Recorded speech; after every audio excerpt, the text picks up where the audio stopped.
이 바이러스는 지난해 우한 세계 군인체육대회 당시 미군이 들여왔다. 하지만 중국 공산당의 지도로 전염병 방역에 성공했다.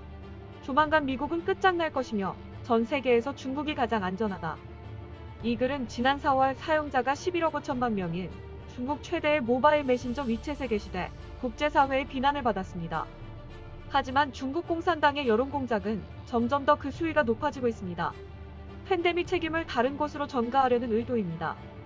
마오쩌둥의 선별된 작품이라는 스터디 그룹에 실린 이 글뿐만 아니라 중국 내 대다수 언론은 그들이 조만간 세계 패권 국가가 될 것이라는 환상을 심어줍니다.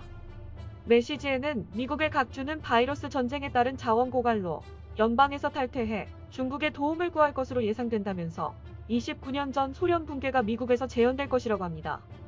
이어 미국의 각주에서 달러를 찍어내게 되고 다른 나라들은 뉴욕에 저축한 금을 되찾을 것이라며 미국 경제의 파탄을 예고합니다.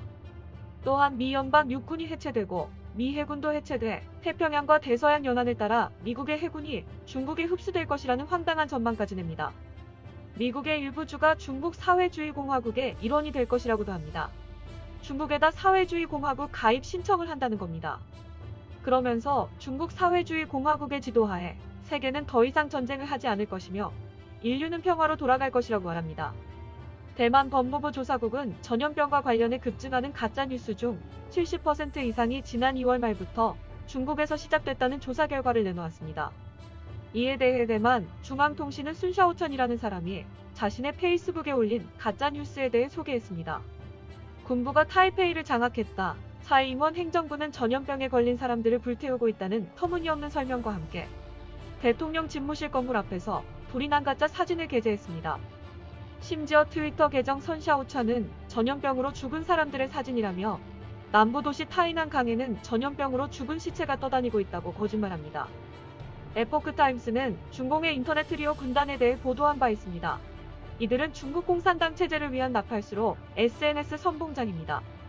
인터넷 군단은 전문군, 지역군, 인터넷 해설가로 나뉘어 핫 이슈에 대해 논의하는 등 유기적으로 협력해 선전선동에 앞장섭니다.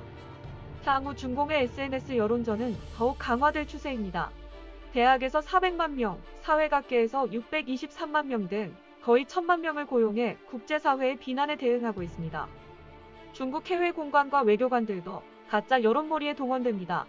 8일 미국 국무부 산하 여론공작 대응기관인 글로벌 인게이지먼트 센터는 이들 외교관들의 SNS 활동 상황을 분석했습니다.